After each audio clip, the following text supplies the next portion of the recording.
Үзэгч та бүхэнд амралтын өдөр мэндийг хүргэе. Энэ 7 хоногийн тойм мэдээлэл эхэлж байна. Монгол Улсын ерөнхийлөгч орон нутагт ажиллаа. Дэлхийн адууны өдрийн бэлэгдлээр Тэнгэрийн хүлэг бүтээл шалгарлаа. Монгол Улсын ерөнхийлөгчийн санаачилсан дэлхийн адууны өдрийн тогтоолд 56 улс нэгдэ орлоо. Ерөнхий сайд оюутлогоо компаниас ус бохирдуулсны төлбөр авахыг үүрэг болголоо. Авилгын гэмтэргийн улмаас улсад учруулсан хөрлийг нөхөн төлөвлөх хууль бус хөрөнгө орлогыг хураах эрх зүйн орчныг чангатгана. Эдгээр олон бус мэдээллийг та бүхэнд таймлан хүргэнэ. Монгол Улсын ерөнхийлөгч баруун 5 аймагт ажиллаа. Монгол Улсын ерөнхийлөгч Увс говьалтай Баян хөлгийн Завхан Ховд аймагт ажиллаа. Тэрээр өөрийн санаачилсан хүнсний хувьсгал тэрбумод эрүүл монгол хүн цагаан алт илгээд 2100-гээд хоорондоо уялдаатай хөтөлбөрүүд хэрэгжилт болон улсын хурлын гишүүнийг эрүүлэн татахтай холбоотой хуулийн төслийн талаар танилцуулсан. Ерөнхийлөгчийн санаачилсан үндэсний хөдөлгөөн хөтөлбөрүүд орон нутгийн хөгжил, иргэдийн боловсрол, эрүүл мэнд, аж ахуй нэгжүүд хүчин чадлаа нэмүүлэх, ажлын байр бий болгох, байгаль орчныг хамгаалах зэрэг томоохон хувь нэмэр оруулж байгааг аймгийн удирдлага болон иргэд талархаж байлаа. Хамгийн ихэндээ Завхан аймагт ажилласан. Завхны 24 аж ахуй нэгж иргэн хүнсний хувьсгал атрын 4-р аяны хүрээнд 5 орчим тэрбум төгрөгийн урт хугацаатай хөнгөлөлттэй зээл авч газар тариалан үр тариа хүнсний ногоо мах хүмтээгдэхүүн үйлдвэрлэл эрхлэж байна. Үүний дүнд 1990 оноос өмнө услаатай байсан бүх газар тариалангаа сэргээсэн 2028 он гэхэд өвс тэжээлээс эхлээд сүү өндөг хүнсний ногооныхоо хэрэгцээг өөрсдөө бүр хангах зорилт тавьжээ. Цагаалт хөтөлбөрийн хүрээнд Монголын хамгийн нарийн микронтой Завхан буурал үйлдвэрийн яма, нарийн ностой сартууд үйлдвэрийн хоныг цөм сүрг болгон өсгөн үржүүлж байна. Мөн тосон зэнгэлийн аж үйлдвэр байгуулна. Тэрбумод үндэсний хөдөлгөөний хүрээнд 1 сая гаруй мод тарьж ургуулад байна. Ерөнхийлөгч илгээд 2100 тэтгэлэгт хөтөлбөрт Завхан аймгийн 78 оюутан шалгарсан. Одоогоор гадаадын 15 орн нэгдээд сургуульд 43 оюутан суралцж байна. Анхны төгсөгчдөө аймгийнхаа тамийн газарт ажиллах урилга хүргүүлсэн байна. Хүнсний хувьсгал үндэсний хөдөлгөөний хүрээнд Ховд аймгийн 29 аж ахуй нэгж 15 тэрбум төгрөгийн зээл авч хүчин чадлаа нэмэн үйлдвэрлэлээ өргөдгөж энэ хэрээр олон ажлын байрыг бий болгожээ. Тэрбумод үндэсний хөдөлгөөний хүрээнд улсын хэмжээнд 116 сая мод тарьж ургуулсан. Ховд аймаг 2030 он гэхэд 20 сая мод тарьж ургуулахаас 1 саяыг нь тарьж ургуулад байна. Ерөнхийлөгч илгээлт 2100 тэтгэлэгт хөтөлбөрийн хүрээнд 21 улсад 1055 оюутан суралцж байгаагийн 40 гаруй нь Ховд аймгийнх. Ховд аймагт бүтээн байгуулалтын ажлууд эд өрнөж байна. Жишээлбэл баруун бүсийн эрчим хүчний найдвартай байдлыг хангах, нийгмийн эдийн засгийн хөгжил, орон нутагт иргэдийн амьдралд томоохон нөлөө үзүүлэх Эрдэнэ бүрэнгийн усан цахилгаан станцын ажил 20 гаруй хувьтай байна. Ховд аймагт баруун бүсийг үйлдвэрлэгч бүс болгоход чухал хувь оруулах шинэ Ховд үйлдвэрлэл технологийн парк байгуулах төсөл 170 га газар хэрэгжиж 43 тэрбум төгрөгийн хөрөнгө оруулжээ. Ерөнхийлөгч Баян хөлгийн аймагт ажиллах үеэрээ Навразын баярт оролцсон. Мөн аймгийн нэгдсэн эмнэлгийн нээлтэнд оролцсон юм а. Ерөнхий сайд байхдаа эмнэлгийн нөхцөл байдалтай танилцаж улмаар 150 ортой эмнэлэг барих шийдвэр гарган шавыг нь тавьж бүтээн байгуулалтыг нь эхлүүлсэн. Цар тахлын улмаас бүтээн байгуулалтын ажил удаашрсан ч 2020 онд 4.6 тэрбум төгрөгийн хөрөнгө оруулалтаар хүүхдийн 50 ортой эмнэлгийг өнөөдөр 28.5 тэрбум төгрөгийн хөрөнгөөр 100 ортой эмнэлгийг ашиглалтанд орууллаа. Баян хөлгийн аймгийн нэгдсэн эмнэлэг нь 1940 онд 15 ортоогоор докторийн эмнэлэг нэртэй байгуулагдсан түүхтэй одоо 447 ортой 23 дасаг нэгж 7 алба 504 ажилтнтайгаар үйл ажиллагаагаа явуулж байгаамаа. Баян хөлгийн аймаг төр хувийн хвшлийн 130 эрүүл мэндийн байгууллагт 1700 гаруй хүн ажиллаж байна. Өргөжлүүлэн ерөнхийлөгч Увс аймагт ажиллаа. Ерөнхийлөгч илгээлт 2100 тэтгэлэгт хөтөлбөрийн хүрээнд 21 улсад 1055 оюутан суралцж байгаагийн 40 гаруй нь Увс аймгийнх. Увс аймаг бүтээн байгуулалтын хүрээнд 1-р сургууль нэгдсэн эмнэлэг төв цэвэрлэх байгууламжаа өргөтгөж баруун бүсийн босоо тэглэлийн автозам Увс нуур Улаангом баруун дойргийн хатуу хүчлэлтэй автозамаа шинжилсэн.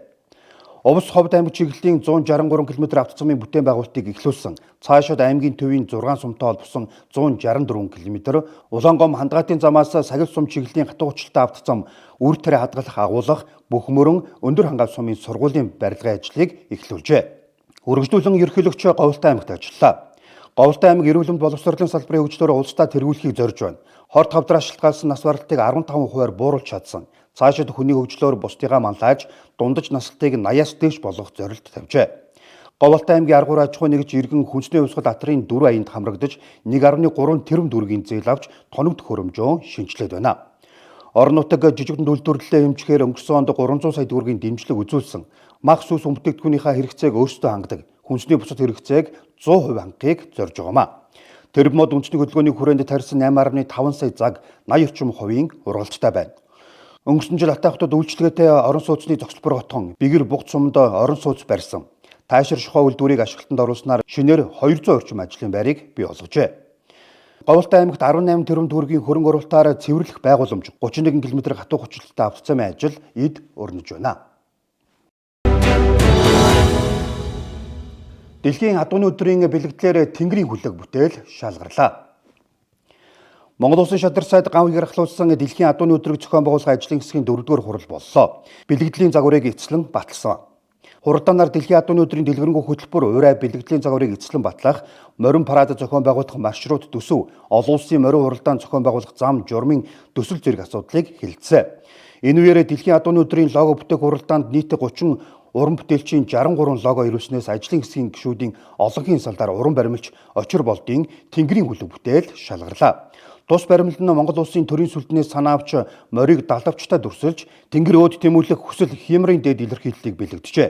Хуралдааны төгсгөл шадар сайд Дэлхийн адууны өдрийн баталсан урай бэлэгдлийн оюуны өмчийг шилжүүлэн авч урилга, постер, дуу, дүрс бичлэг, кино нэвтрүүлэгт ашиглах, гадаадын зочид төлөөлөгчдийг хүлээн авах бэлтгэл ажлыг хангаж ажиллах, олон улсын морин хуралдаанд зохион байгуулах журмыг батлуулах, оролцогчдыг захин системээр бүртгэх, морин заслын эмчилгээний төвийн ажлын даалгаврыг боловсруулж, байршлыг сонгон газрын асуудлыг шийдвэрлэх зэрэг дид ажлын хэсгүүдийн үйл ажиллагааг эрчимжүүлэх чиглэлээр холбогдох үүрэг даалгаврыг өгсөн юм а.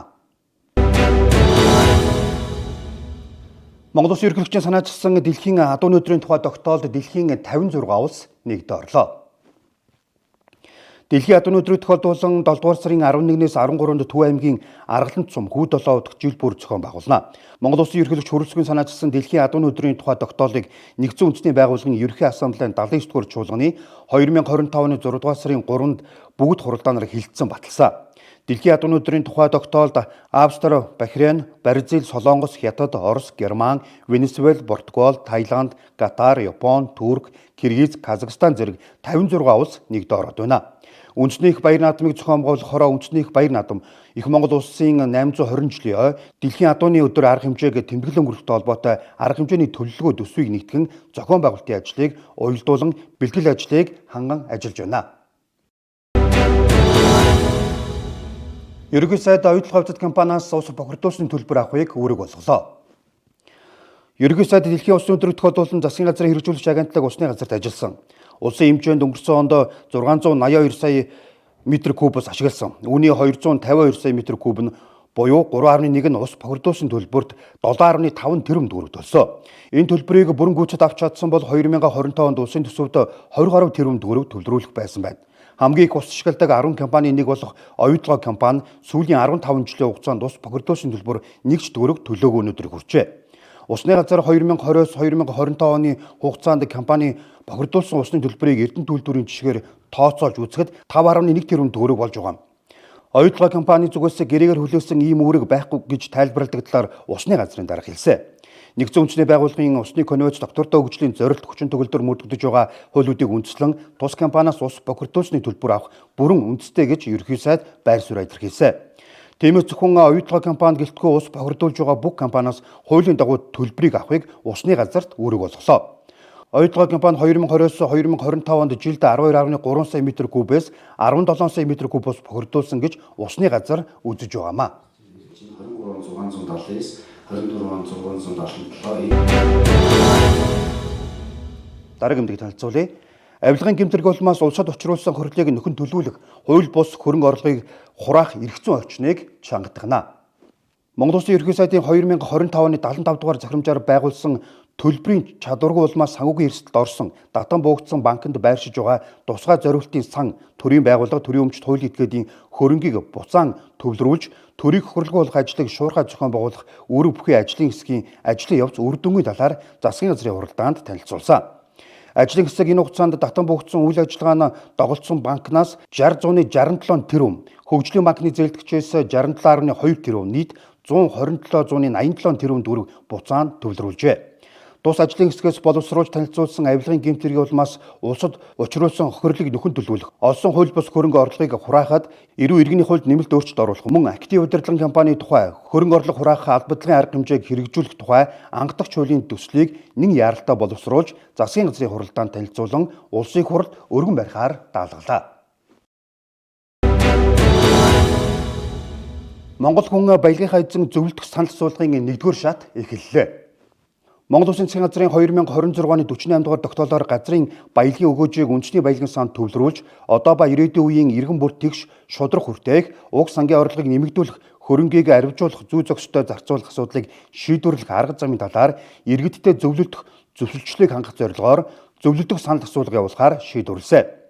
Монгол хүн баялагынхаа эзэн зөвлөлдөх санал асуулгыг холбогдох хууль тогтоомжийн дагуу үүсэлт дагаар зохион байгуулах зорилгоор зөвлөлдөх зөвлөлийн ажлын алба, дэд ажлын хэсгүүдийг байгуулж бэлтгэл ажлыг ханган ажиллаж байна. Зөвлөлдөх санал асуулга зохион байгуулах ажлын явцын талаар Монгол Улсын сайд засгийн газрын хэрэглэх газрын дарга Бямцогт засгийн газрын гишүүдэд танилцуулсан. Зөвлөлдөх санал асуулгын 1-р үе шатыг энэ сарын 27 оноос 4-р сарын 3-нд үндэсний статистикийн хороотой хамтран орон даяар, 2-р үе шатыг ирэх сарын 11-ээс 12-нд Улаанбаатар хотод төрийн ордонд их танхимд тус зохион байгуулахар болсон. Санал асуулгын судалгааны төврийн арга зүйг үндэсний статистикийн хорооноос олон улсын жишг нийцүүлэн боловсруулж баталсан. Үүний дагуу нийт 1570 иргэнийг оролцуулахаар төлөвлөснөөс 740 нийслэлээс 830 орон нутгаас оролцоно. Бэлтгэл ажлын хүрээнд баялагын сангийн одоогийн байдал, тулгамдж буй асуудал сэдвт эрдэм шинжилгээний урлагийг энэ сарын 17-нд зохион байгуулж, холбогдох салбарын эрдэмтэн судлаач, бодлого боловсруулагчид оролцсон.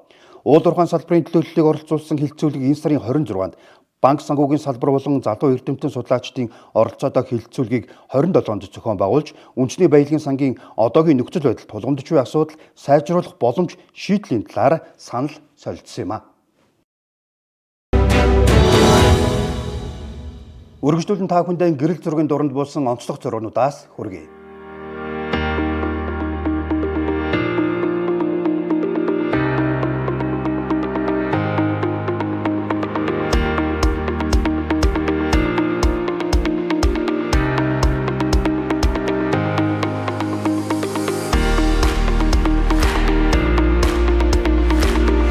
Монцомаг антлагийн 21 аймаг дахь сурвалжлагчдаас ирүүлсэн мэдээллийг та бүхэндээ тоомлог хүргэе. Энэ удаад Аранга аймгийн сэтгүүлч Гэрэлт одын бэлтгэсэн мэдээллийг хүргэж байна.